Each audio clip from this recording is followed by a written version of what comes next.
जड़ कर्म चेतन बंधकारु कर्म के अवसान का। कह कर स्वरूप यथार्थ जग का जो किया उपकार है, उसके लिए जिन वाणी माँ को वंदना शत बार है, वंदना शत बार है, वंदना शत बार है।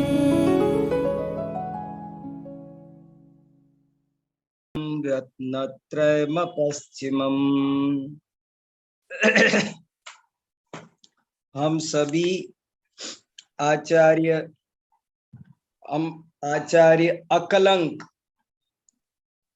प्रखर तार्किक सकल तार्किक चक्र चूड़ामणि जिनाधीश अशेष कुतर्क विभ्रम तमो निर्मूलक तार्किक लोक मस्तक मणि समदर्शी वार्तिककार स्यादवाद विद्यापति तर्क भूवल्लभ वादी सिंह स्यादवादामोग जिह्वे तार्किक चक्रेश्वर तारा विजेता जिन समय दीपक जिन मत कुवलय शशांक जिन शासनालंक करता महामति भट्टाकलंक समन्तादकलंक शास्त्रविद मुनिनाम अग्रेसर सूरी मिथ्यांधकार विनाशक अखिलार्थ प्रकाशक स्यादवाद न्यायविद अशेष कुतर्क विभ्रम तमो निर्मूलन करता अगाध कुनीति सरित शोषक स्यादवाद किरण प्रसारक अकलंक भानु तर्काब्जकम विद्वत हृदय मणिमाला प्रमाण वेत्ता समस्त मतवादी करींद्र दर्प मुन्मूलक स्यादवाद केसरी पंचाननः वृत्तिकारः विगलित तिमिरादि कलंकः विगलित ज्ञानावरणादि द्रव्य जिन तुल्य युग प्रवर्तक वाद विजेता भाष्यकार अकलंक धी आदि सैकड़ों उपाधियों से अलंकृत आचार्य अकलंक देव को पढ़ रहे हैं। जैन वांग्मय के इतिहास में आचार्य अकलंक का नाम ही काफी है। उनका परिचय और उनका साहित्य और उनके विचार वो तो मानो तीन लोक का अंधकार नष्ट करते हैं। ऐसे अद्भुत आचार्य अकलंक देव के व्यक्तित्व और उनके कृतित्व से हम लोग परिचित होने का प्रयास कर रहे हैं। और इसी क्रम में आज हम सिद्धि विनिश्चय क्या है, उसका क्या स्वरूप है, इसे पढ़ने की कोशिश करेंगे। मैं आपको एक एक श्लोक और सुनाता हूं, उसके बाद हम इस चर्चा को करेंगे। ये सिद्धि विनिश्चय की चर्चा 1 मिनट और रुककर एक में बहुत अच्छा आचार्य अकलंक के बारे में श्लोक मिला है न्याय कुमुद चंद्र में। एक न्याय कुमुद चंद्र नाम का ग्रंथ है जिसका परिचय मैंने आपको पहले ही दिन दिया था। लघी अस्त्र की टीका है। आचार्य अकलंक ने एक लघी अस्त्र लिखा है। उस लघी अस्त्र पर प्रभाचंद्र आचार्य ने एक विशाल काय टीका लिखी है, न्याय कुमुद चंद्र। उस न्याय कुमुद चंद्र में दो बहुत अच्छे श्लोक आए हैं। मैं आपको वो श्लोक सुनाता हूं, फिर हम सिद्धि विनिश्चय पढ़ेंगे। ये नाशेष कुतर्क विभ्रम तमो निर्मूलमुन्मूलितम फारागाध कुनीति सार्थ सरितो निशेषतः शोषितः स्याद्वाद प्रति सूर्य भूत किरणैः व्याप्तम जगत् सर्वतः स श्रीमान कलंक भानुरसमो श्रीयाजिनेन्द्र प्रभु। एक तो ये श्लोक है और दूसरा भी वहीं पर है, इत्थम समस्त मतवादी करीन्द्र दर्पम उन्मूलय दमलमान दड़ प्रहारई स्याद्वाद केसर सदा सत तीव्र मूर्ति पंचाननो भुवि जयत्य कलंक देवः। इन दो श्लोकों की टाइपिंग में बहुत ज्यादा गलतियां हैं। लोगों को ज्ञान नहीं है ना, संस्कृत का ही ज्ञान नहीं है, आचार्य अकलंक का ज्ञान नहीं है, क्या इसका अर्थ होना चाहिए, तो टाइपिस्ट कुछ भी टाइप कर देता है, प्रूफ रीडिंग कुछ भी छाप देते हैं, देखते नहीं है। आज शुद्ध शास्त्र छपने की भी एक बड़ी समस्या है, लोग ध्यान नहीं देते हैं। अब ये इतने सुंदर दो श्लोक हैं, लेकिन इनमें अशुद्धियां बहुत भयंकर है। और आचार्य प्रभाचंद्र ने इन श्लोकों में जो लिखा है वो मैं आपको बताना चाहता हूं। उसका सार ये है कि कैसे थे आचार्य अकलंक, कि उन्होंने संपूर्ण कुतर्क रूपी अंधकार का नाश कर दिया। लोगों ने तर्क के नाम पर कुतर्क, न्याय के नाम पर अन्याय, अनुमान के नाम पर अनुमानाभास फैला रखा था। उसको उन्होंने निर्मूल उखाड़ कर फेंक दिया। न्याय की चर्चा भी दुनिया में होती थी तो न्याय के नाम पर भी अन्याय ही चलता था।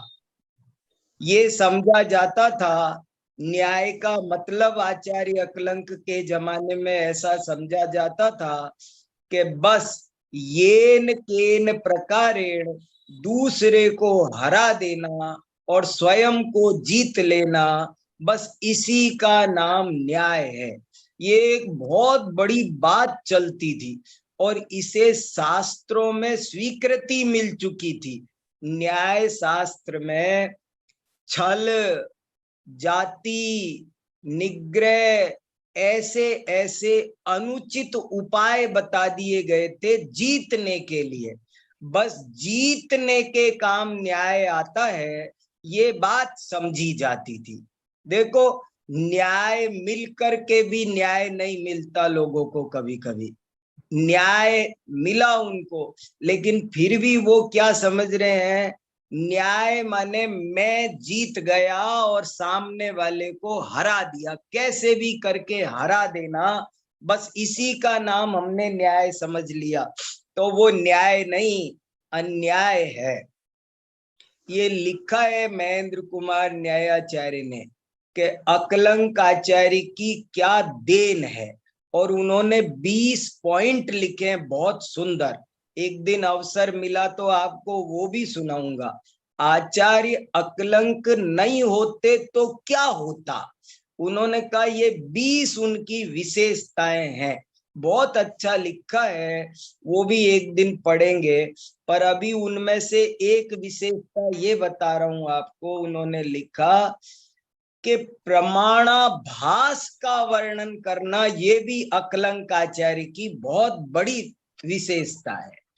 प्रमाण का वर्णन करना, देखो हमारे प्राचीन शास्त्रों में प्रमाण की चर्चा तो आई, सही बात क्या है, सही तरीका क्या है वो तो आया, लेकिन क्या क्या और सब गलत तरीके हैं और क्या क्या प्रमाणाभास है, प्रमाण के नाम पर क्या धांधलेबाजी चल रही है, न्याय के नाम पर क्या धांधलेबाजी चल रही है, उसे उन्होंने निर्मूल उखाड़ कर फेंक दिया।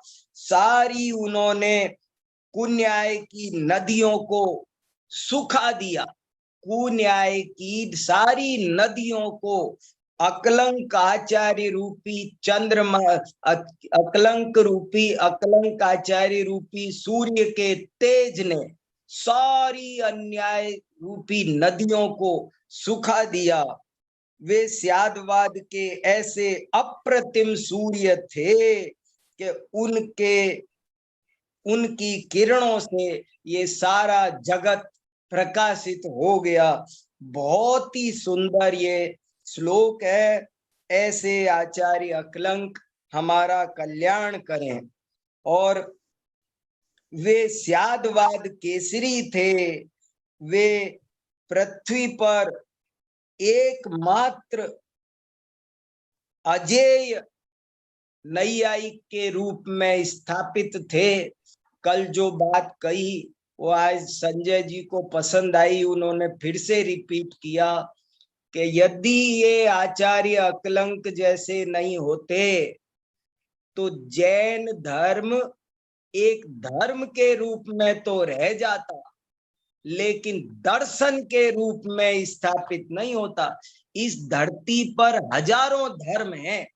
दुनिया वाले कहते हैं हाँ जी हाँ, जैन धर्म भी एक धर्म है, इनका ऐसा झंडा होता है, ऐसे मंदिर जाते हैं, ऐसे पूजा करते हैं, चावल चढ़ाते हैं, ऐसा एक धर्म होता है, बस एक धर्म होता है।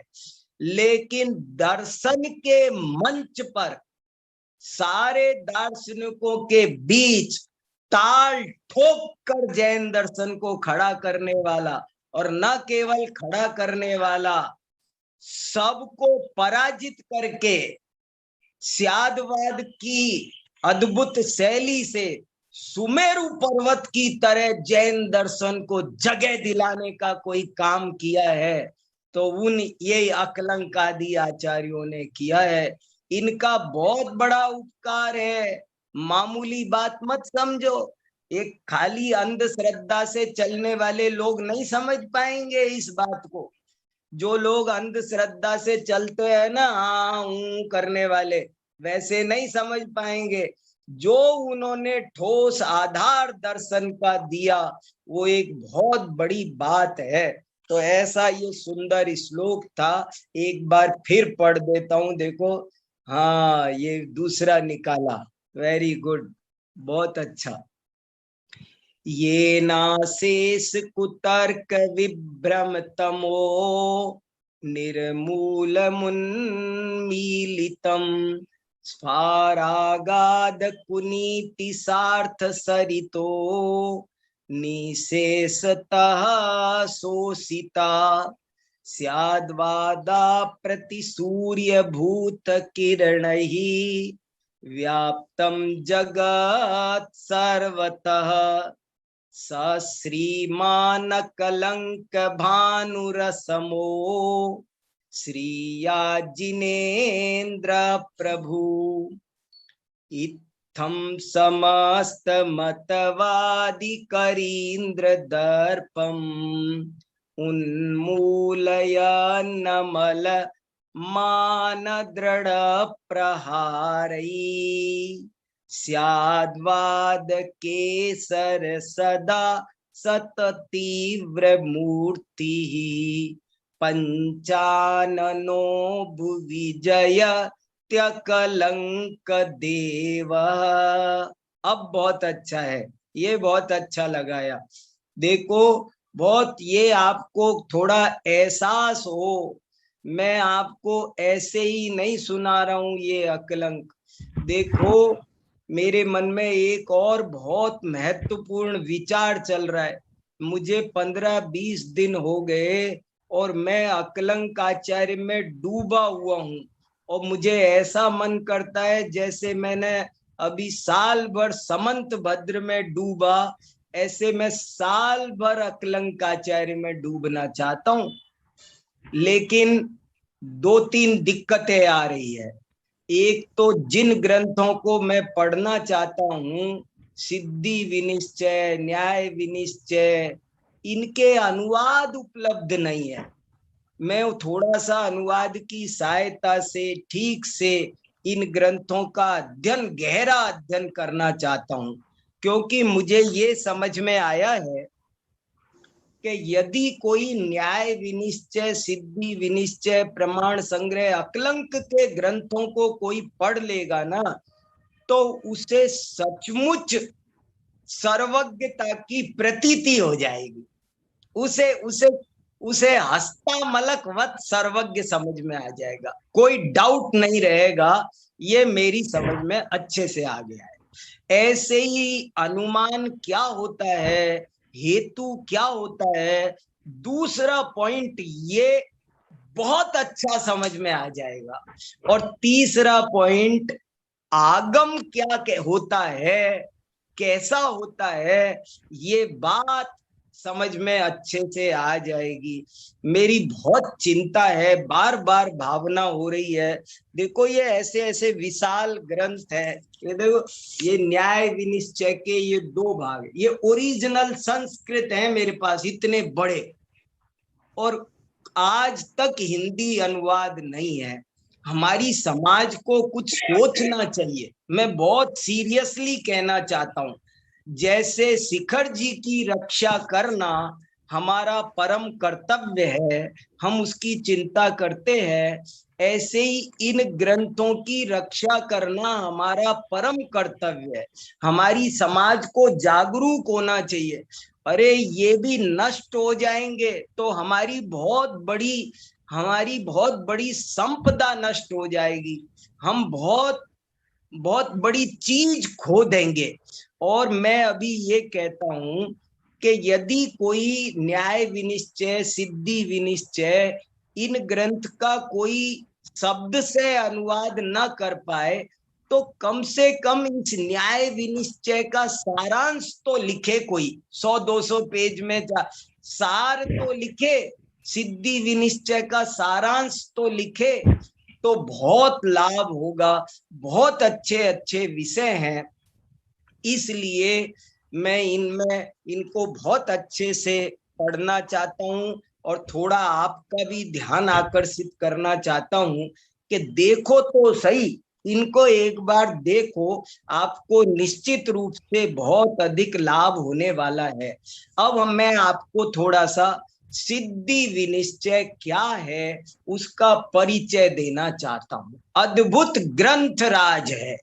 सिद्धसेन गणी ने इस सिद्धि विनिश्चय को ऐसा लिखा है, 10 श्वेतांबर ग्रंथों में सिद्धि विनिश्चय के भी उद्धरण पाए जाते हैं। सिद्धि विनिश्चय एक चमकता रत्न है, बहुत बड़ा ग्रंथ है। और आचार्यों ने, सिद्धसेन आचार्य ने लिखा, जिन शासन का प्रभावक ग्रंथ, क्या लिखा, जिन शासन का प्रभावक ग्रंथ। क्यों लिखा है प्रभावक ग्रंथ, अभी आपको इसकी विषय वस्तु सुन करके पता चलेगा ये क्यों कहा। ऐसे ही नहीं कहा, वैसे तो सभी ग्रंथ जिन शासन के प्रभावक है, लेकिन इस जैसा नहीं मिलेगा। आप इसकी टक्कर का दूसरा ग्रंथ मुझे बता देना, तब मैं मान जाऊंगा। और मैं आप सबको कह रहा हूं, बहुत निष्पक्ष होके सोच रहे हैं हम, ऐसा नहीं है, ये ऐसी बात नहीं है जिसकी शादी उसके गीत। हाँ आप इसको पढ़ा रहे हो तो इनकी महिमा तो गाओगे ही, ऐसी बात नहीं है, कुछ और खास बात है। इसलिए इसको देखना है, समझना है। जिन शासन का प्रभावक ग्रंथ, और आपको क्या बताऊं, ये ग्रंथ जो इसकी एकमात्र पांडुलिपि मिली है ना, वो एक श्वेतांबर ग्रंथ भंडार में बड़ी जीर्ण हालत में मिली है। अगर वो नहीं मिलती ना महेंद्र कुमार न्यायाचार्य जी को और पंडित सुखलाल संघवी जी को, तो आज हमारे पास सिद्धि विनिश्चय नष्ट ही हो जाता। सिद्धि विनिश्चय तो हमारे पास है ही नहीं। अभी भी सुन लो आप, मैं अभी भी सबको कह रहा हूं, ग्रंथ भंडार टटोलो। मैं सबको निमंत्रण आमंत्रण दे रहा हूं कि सिद्धि विनिश्चय की पांडुलिपि खोज कर लाओ। सिद्धि विनिश्चय अभी तक मिला नहीं है।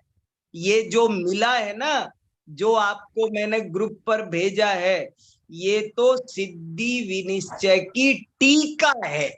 ये तो सिद्धि विनिश्चयालंकार है जो अनंत वीर्य आचार्य ने लिखा है। और ओरिजिनल मैं आपको ये नहीं बता सकता कि सिद्धि विनिश्चय में कितनी कारिका है। क्यों? क्योंकि वो ओरिजिनल है ही नहीं मेरे पास, किसी के ही पास नहीं है। कहाँ है वो सिद्धि विनिश्चय? खोजो खोजो, संभालो संभालो, उसे बचाओ। अभी वो कहीं मिल सकता है तो वो सिद्धि विनिश्चय हमको मिल जाए। और उसमें कितनी कारिकाएं हैं, ये तो मुझे टीका मिली है। और इस टीका को आचार्य टीकाकार अनंत वीर्य आचार्य ने 12 अध्यायों में बांट रखा है और उनके नाम रख रखे हैं। देखो क्या क्या नाम रखे हैं, आपको नाम सुनाता हूं, बाद में इसका मंगलाचरण वगैरह भी सुनाऊंगा।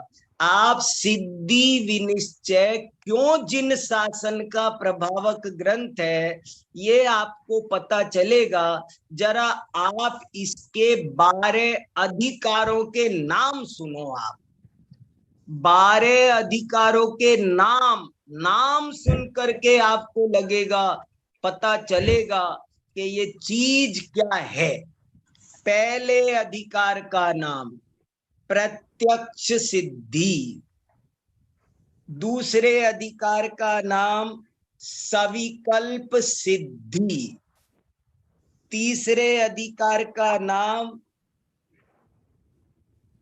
हाँ ये मैं अभी पढ़ूंगा, और तीसरे अधिकार का नाम प्रमाणांतर सिद्धि, चौथे अधिकार का नाम जीव सिद्धि, पांचवें अधिकार देखो जीव सिद्धि, फिर जल्प सिद्धि, फिर हेतु लक्षण सिद्धि, फिर शास्त्र सिद्धि, फिर सर्वज्ञ सिद्धि। एक अधिकार है बहुत बड़ा, उसका नाम है सर्वज्ञ सिद्धि।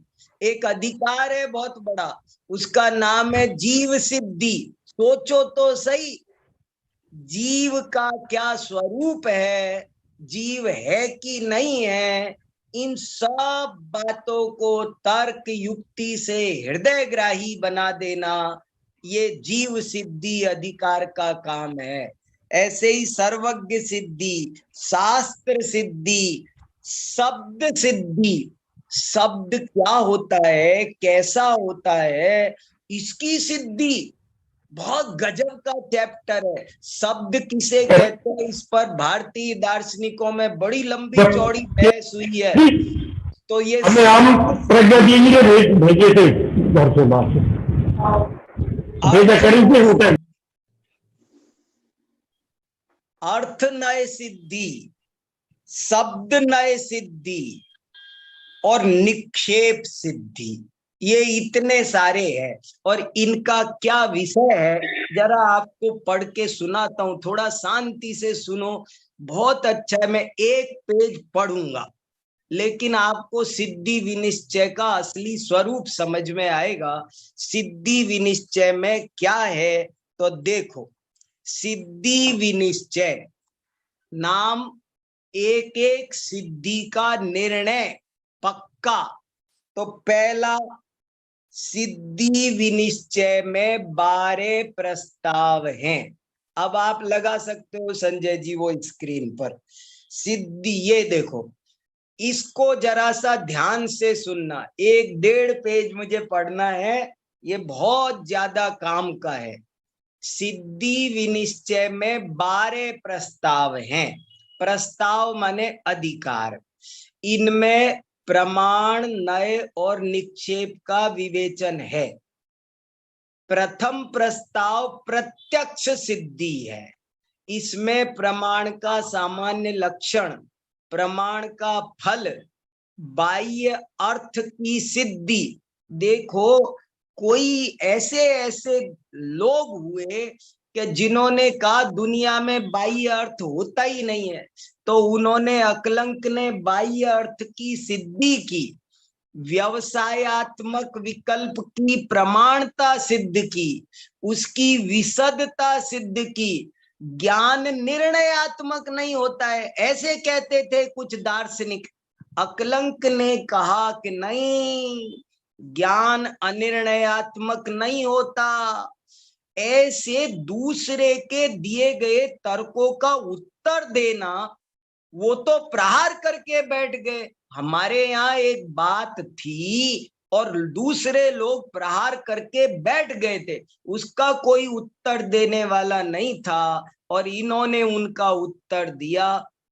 अब देखो, पहला ही प्रस्ताव कितनी सारी बात बताता है।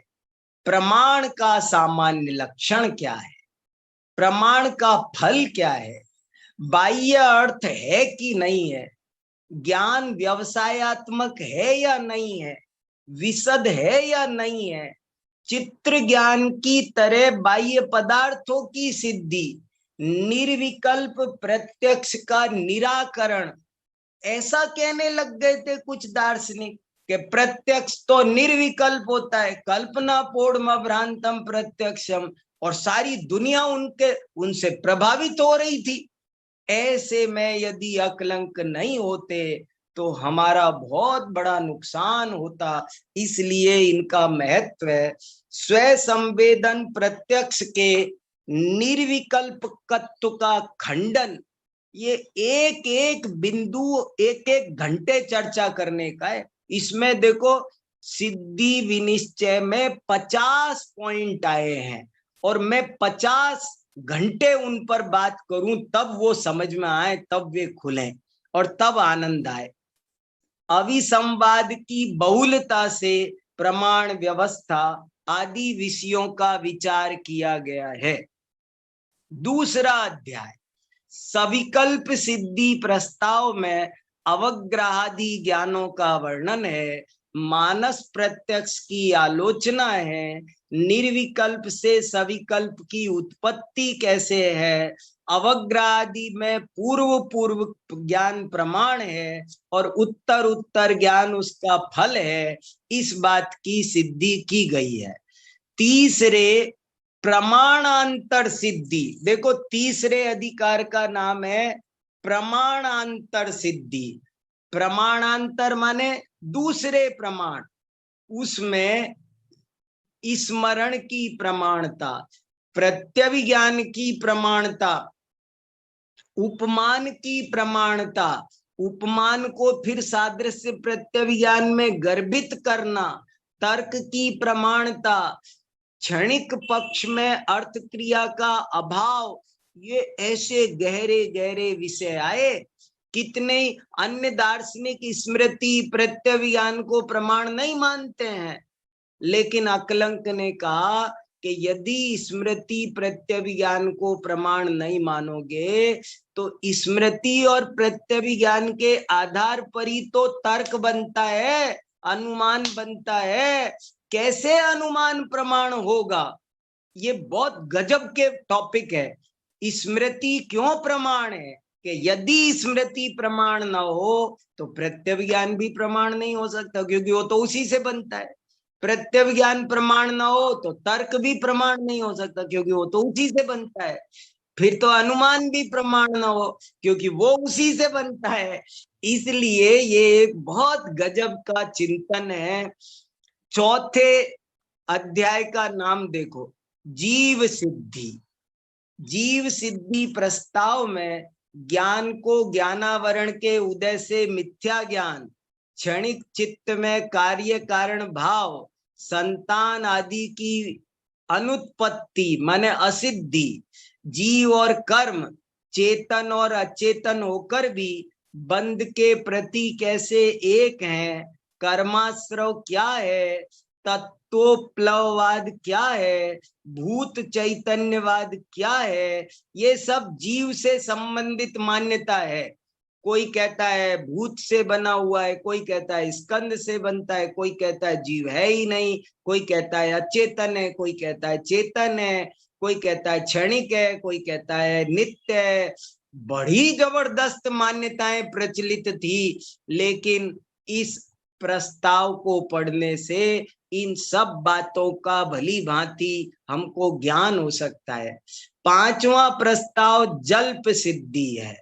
जल्प माने वार्तालाप, संवाद। जब न्याय करते हैं तो संवाद करते हैं, बात क्या बोलना।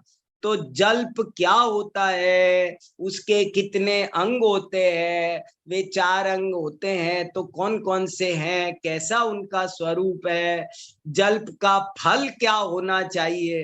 देखो, जल्प का माने संवाद का, वाद का फल क्या, वाद का फल मार्ग प्रभावना, शब्द की अर्थवाचकता, शब्द अर्थ को कहते हैं या निरर्थक होते हैं, निग्रह स्थान क्या होता है, जय पराजय व्यवस्था क्या होती है, सच्चा वाद विवाद किसे कहते हैं, कैसे किया जाता है।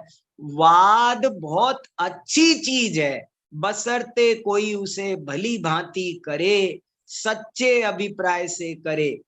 छठा अध्याय का नाम है हेतु लक्षण सिद्धि।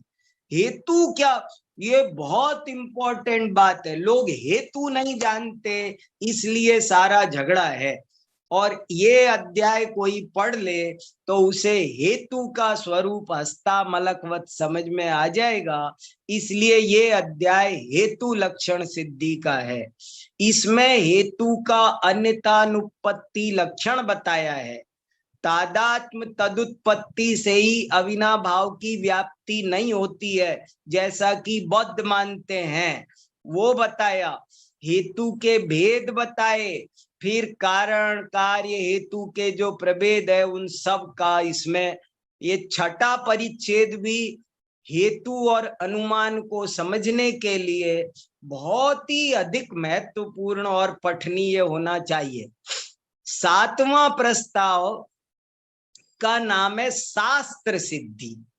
शास्त्र कहो कि श्रुत कहो कि आगम कहो, आगम माने क्या, इसमें श्रुत का आगम का श्रेयो मार्ग साधकत्व, शब्द का अर्थवाचकत्व, स्वप्नादि दशा में भी जीव की चेतनता, भेद एकांत में कारक ज्ञापक स्थिति का अभाव, ईश्वरवाद, पुरुषाद्वैतवाद, वेद का अपौरुषेयवाद आदि की समीक्षा समालोचना किया गया, समालोचन किया है।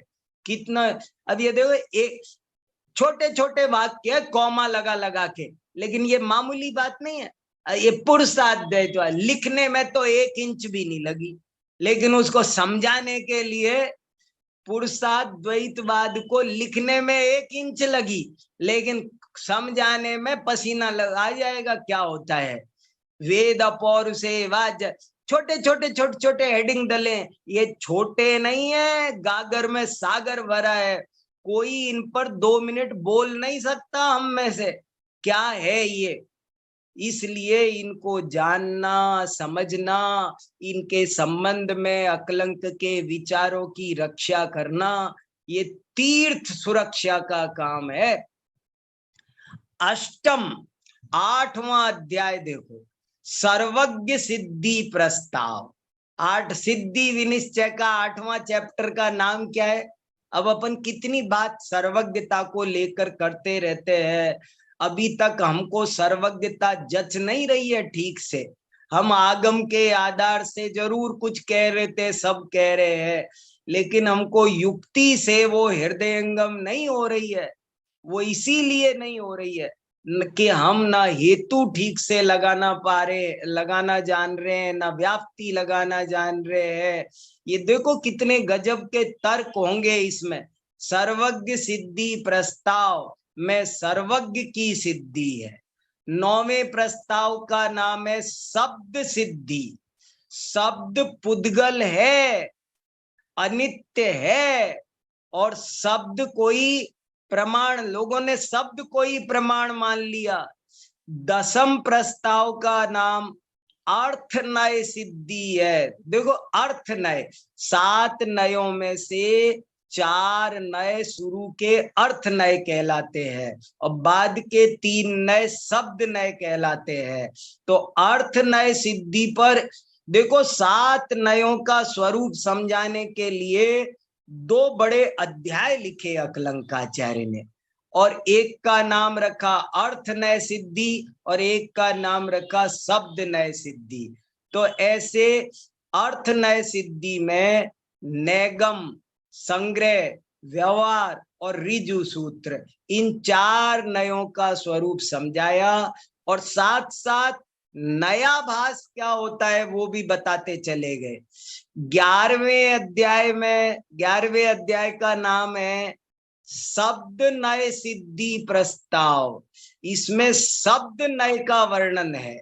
शब्द किसे कहते हैं, शब्द का क्या स्वरूप है, शब्द के बारे में जो जो व्याकरणों के, शाब्दिकों के सिद्धांत चलते हैं, स्फोटवाद, अन्यापोहवाद, उन सब की इसमें समीक्षा है।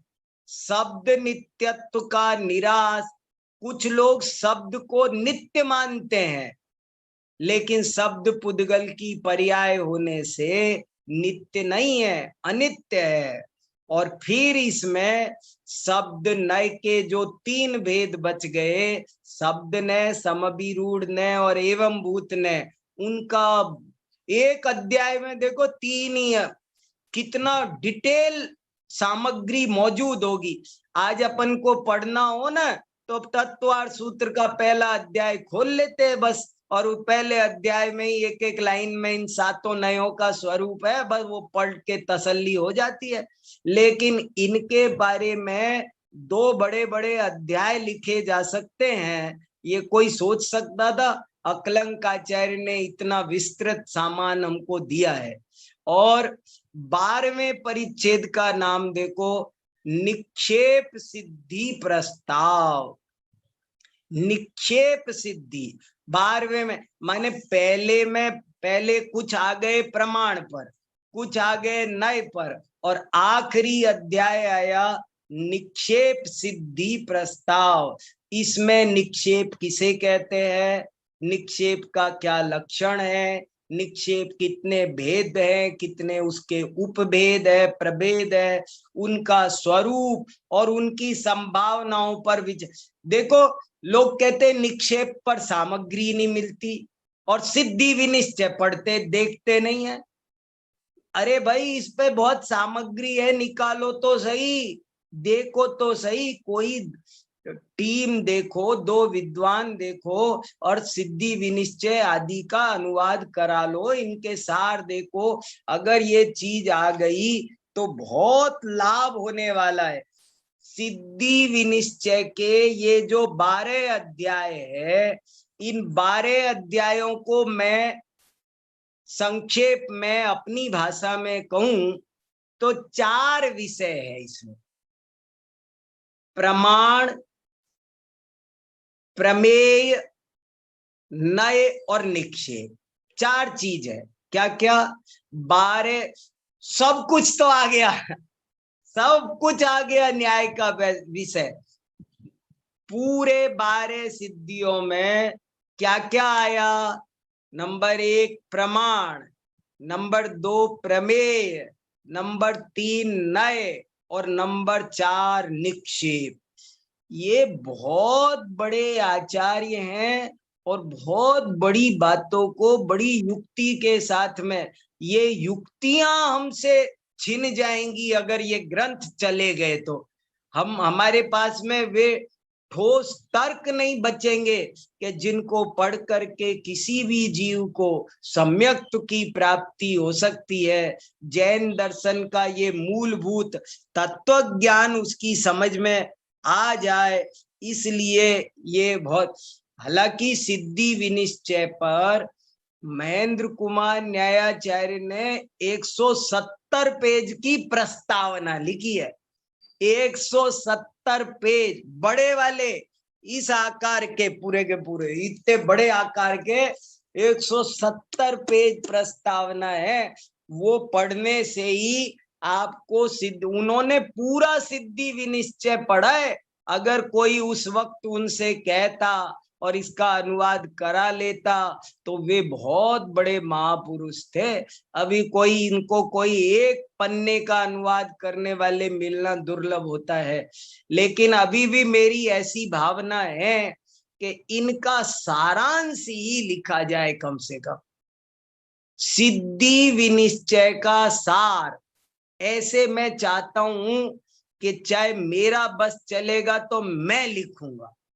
सिद्धि विनिश्चय का सार मैं लिखना चाह रहा हूं। न्याय विनिश्चय का सार कोई लिखेगा, जब लिखेगा मेरी समझ में भले नहीं आ रहा जितना आ रहा है, लेकिन मेरे जितना आ रहा है उतना तो लिख दूं। लोग मुझसे भी मंद बुद्धि हैं, उनके तो कुछ काम आ जाएगा। और बाद में कोई बढ़िया विद्वान लिखेगा तो अच्छा है, बहुत बढ़िया, कुछ तो सामने आएगा। इसलिए ये काम होना जरूरी है। तो हमने देखा कि सिद्धि विनिश्चय एक जैन न्याय का दैदीप्यमान रत्न है, बहुत ही अमूल्य ग्रंथ है। और इसकी कुछ और बातें थोड़ी सी बतानी है, मंगलाचरण वगैरह की भी थोड़ी चर्चा करनी थी, पर वो अभी रह गई है, तो अपन कल कर लेंगे। अभी आप लोग कुछ कहो। देखो भैया संजय जी, बहुत महत्वपूर्ण चर्चा है, लेकिन ये सब आप सब भी पढ़ो, देखो, और अकलंक पर कोई सामग्री मिले तो ढूंढो, निकालो। अपन सब साधर्मी परस्पर मिलकर पढ़ रहे हैं। अगर आपको कोई बात अकलंक के बारे में समझ में आ रही है तो आप भी यहाँ कहो, मुझे बताओ, सबको बताओ। अपन को मिल बांट करके काम करना है, बांट बांट के। मुझे आ रहा है वो मैं आपको बता रहा हूँ, आपको जो कुछ आ रहा हो किसी को भी, तो मैं बहुत हृदय से स्वागत करता हूँ। आप लोग कहो सब, जिसको जो बात अकलंक आचार्य के बारे में कहने का मन करे वो जरूर पढ़ के भी आओ, कहो जरूर, सबका लाभ होगा। चलो, स्वागत है भैया।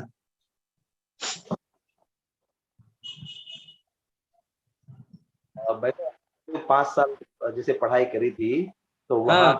परिचय वगैरह होते थे आचार्यों के या किसी के, तो वो होते बस एक पेज के ज्यादा पेज में 2-4 तो विशेषण के होते थे और 2-4 रचनाओं के नाम लिखे होते थे, बस इतना सा परिचय था। आपने आचार्य समदभद्र के वो 8 व्याख्यान सुने। हाँ। तो कितना सारा मतलब उनका प्रदेय है और क्या क्या रहा है ऐसा। हाँ। अब देख लो, 6 घंटा तो मैंने बोल लिया। अब और बाकी मैंने कितना पढ़, 15 दिन से मैं यही मेरी सारी टेबल पर अकलंक आचार्य विराजमान है। उनकी जो भी सामग्री जहां भी जो भी है, मैं तो उसी में डूबा हूं। मूल हिंदी नहीं मिल रहा तो भी मूल ही पढ़ रहा हूँ, जितना समझ में आए उतना ही पढ़ रहा हूँ। थोड़ा थोड़ा तो आएगा ना, कैसे नहीं आएगा? उनने लिखा है तो हमारी समझ में क्यों नहीं आएगा? आता भी है, पर बहुत गहराई से सारा नहीं आता है। चलो, जैसे अपन ये प्रमाण निक्षेप की जब बात चलती तो जो तत्वार्थ सूत्र में 1-2 लाइन लिखी है। हाँ, कितना सा मैटर है। और इन्होंने पूरा अध्याय लिख रखा है निक्षेप पर। 1800 पेज का सिद्धि विनिश्चय है, ओरिजिनल भारतीय ज्ञानपीठ से छपा। मैंने भेजा है ना आपको 2 भागों में, कितना बड़ा विशाल है देखो। अब ऐसी चीजों की भी तो चिंता करनी चाहिए, हम लोगों को बचाना चाहिए। स्वाध्याय ऐसे ऐसे भाव आते हैं कभी कभी कि भैया कुछ तो करो, कुछ तो करो। चलो, अब वो मतलब ऐसा है कि समझ में नहीं आता तो उसको टाल देते हैं, और जो सरल से विषय लगते हैं उन पे बात करते रहते हैं। हाँ, सब कोई सरल सरल की ओर सब बढ़ रहे, कोई थोड़ा संघर्ष नहीं कर रहा कि देखो ऐसे तो सभी धर्म वाले धर्मात्मा हो जाए। टोडरमल जी ने लिखा, यदि आज्ञा मानने से ही धर्म होता हो तो सभी धर्म वाले अपने अपने शास्त्रों की आज्ञा मानते हैं, सभी धर्मात्मा हो जाए। इसलिए ऐसे धर्मात्मापना नहीं होता। परीक्षा करके अकलंक आचार्य को चीज भाषित हुई थी, इसलिए उन्होंने उसके उत्तर दिए। जैसे मैंने कल कहा कि ज्ञान प्रमाण है, ये तो हमारे यहाँ लिखा था, लेकिन ज्ञान ही प्रमाण है और अन्य कुछ प्रमाण नहीं है, ये टक्कर लेने वाला सैनिक कोई खड़ा हुआ तो अकलंक खड़ा हुआ। आ जाओ तुम क्या क्या कह रहे हो। और फिर ज्ञान भी कैसा वाला प्रमाण है? ज्ञान व्यवसायात्मक ही होता है, ज्ञान स्वपर प्रकाशक ही होता है, ज्ञान की सत्ता है तो ज्ञेय की भी सत्ता है, ज्ञान सकलाओभाषी होता है। इन सब चीजों को खंभ ठोक करके स्थापित कर देना, ये उनका योगदान है। हाँ दिनेश जी। हाँ, जय जिनेन्द्र डॉक्टर साहब। बताओ, सुनाओ। अच्छा, मैं आपसे ना एक बताना चाहता था, उसके बारे में आप बताइए। जैसे धर्म और दर्शन में मैं ये मेन फर्क निकाला मैंने कि जो धर्म है वो वस्तु स्वरूप जो प्रमेय है उनका कथन करता है। हाँ, और जो दर्शन है वो उन सब प्रमेयों की प्रमाण पूर्वक, मतलब युक्ति न्याय पूर्वक स्थापना करता है। यही अंतर है ना, या और विशेष? देखो मैं बताता हूँ। मैंने एक छोटा सा 1.5 पेज का 2 पेज का एक लेख लिखा है, धर्म दर्शन और न्याय में अंतर। एक लेख है, 2 पेज का लेख है, धर्म दर्शन और न्याय में अंतर। मैं आज वो भी भेज दूंगा, बहुत प्यारा है। और आपने बहुत अच्छा सवाल पूछा। ज्यादातर लोग इनमें अंतर नहीं समझते। धर्म दर्शन और न्याय में बड़ा अंतर है। जैसे उदाहरण के तौर पे मैंने वहां कुछ उदाहरण भी दे रखे उस 2 पेज के लेख में। धर्म तो विधि निषेध के कथन मात्र का नाम है। जैसे धर्म कहेगा जीव हिंसा मत करो, हिंसा मत करो, दया करो, दान करो, पूजा करो, रोज मंदिर जाया करो, ये धर्म कहता है। दर्शन कहेगा क्यों हम हिंसा क्यों ना करें। दर्शन उसमें तर्क से, युक्ति से क्यों लगा करके उसे स्थापित करता है। न्याय उससे भी आगे बढ़ता है। न्याय वो जो क्यों कहा था वो कितना मजबूत था, क्या उसका विपक्ष कुछ है, और ऊहापोह को आगे बढ़ाएगा कि यदि ऐसा न माने एवं चेत एवं स्यात्, एवं न चेत एवं स्यात्। ऐसे न्याय उसमें और दोनों चारों तरफ की साइडों को आपके सामने रख देगा। धर्म कहेगा हिंसा मत करो, दर्शन कहेगा क्यों ना करो, और न्याय बाकी के भी सारे आयाम एक साथ आपके सामने रख कर कहेगा ये मानेंगे तो ये होगा, ये मानेंगे तो ये होगा, ये मानेंगे तो ये होगा, और वो और स्थापित करेगा उस चीज को। ये फर्क है। धर्म पर बहस नहीं है, धर्म के पास में बहस, धर्म खाली श्रद्धा का विषय है। धर्म तो ऐसा है कि बस वो समुद्र में शिला फेंकी और तैर गई। अब आप ये नहीं पूछ सकते कैसे तैर गई, पूछोगे तो आपको ये माना जाएगा आप धर्म विरुद्ध हो, फतवा दे दिया जाएगा। वो धर्म है, उसमें दर्शन उसको ठोस विचारों का आधार। धर्म खासकर आचार प्रधान होता है, दर्शन खासकर विचार प्रधान होता है, और न्याय युक्ति प्रधान होता है।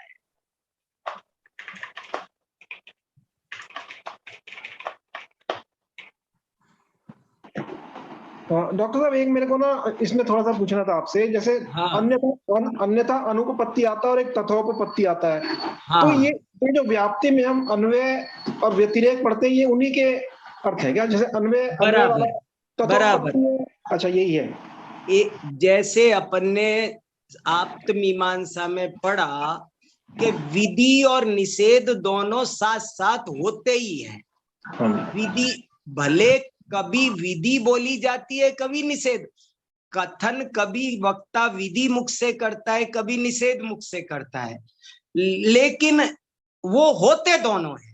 वो बोलता एक है और एक मुख्य होता है, ये सब सही है, मान्य है, लेकिन ऐसा नहीं होता कि दूसरा ना हो। विधि होगा तो निषेध भी होगा, निषेध होगा तो विधि भी होगी, विधि के बिना निषेध नहीं होता, निषेध के बिना विधि नहीं होती।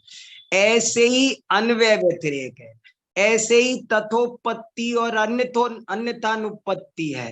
तथोपपत्ति पॉजिटिव वे से बात कही जा रही है, और अग्नि के होने पर ही धुआं होता है, ये तथोपपत्ति। और अग्नि के बिना धुआं नहीं होता है, ये अन्यथानुपपत्ति। एक ही बात को अब जैसे तथोपपत्ति में बोलो तो भैया अग्नि के होने पर ही धुआं होता है, ये तथोपपत्ति।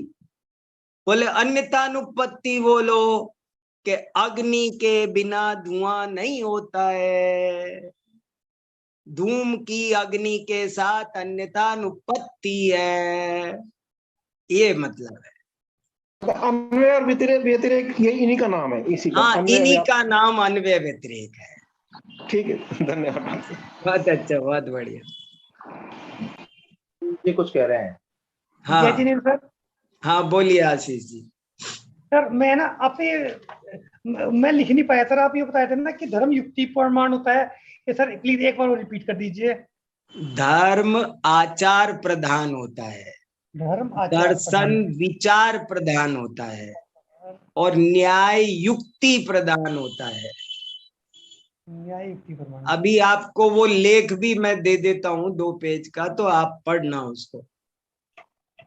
डॉक्टर, विचार में और युक्ति में यह फर्क है? मतलब जैसे विचार पूर्वक होता है दर्शन और युक्ति पूर्वक होता है। हाँ, थोड़ा सा फर्क है। देखो, पहले न्याय दर्शन में गर्भित था। वो एक और बहुत खास बात है, धर्म की बात खाली अंधश्रद्धा बनकर न रह जाए, इसलिए दर्शन का जन्म हुआ। वो वैज्ञानिक बात लगे, इसलिए दर्शन का जन्म हुआ।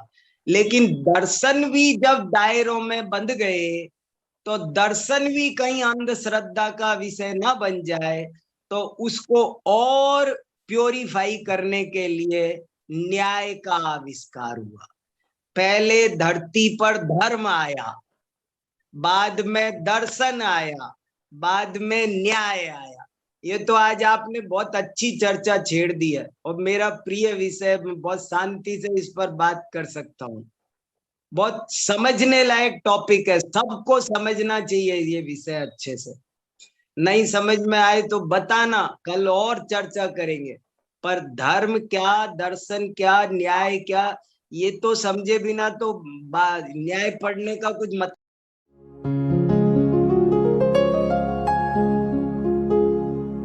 निज निधि निज में बताए,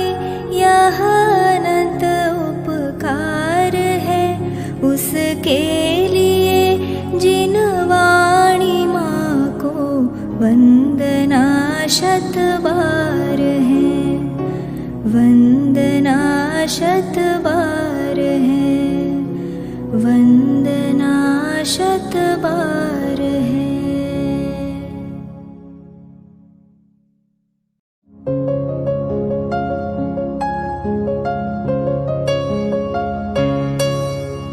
हे जिनवाणी भारती तो ही जपो दिन रैन, जो तेरी शरणा गहे सो पावे सुख चैन। जावाणी के ज्ञान ते सूझे लोकालोक, सोवाणी मस्तक नवो सदा देत हो ढोक, सदा देत हो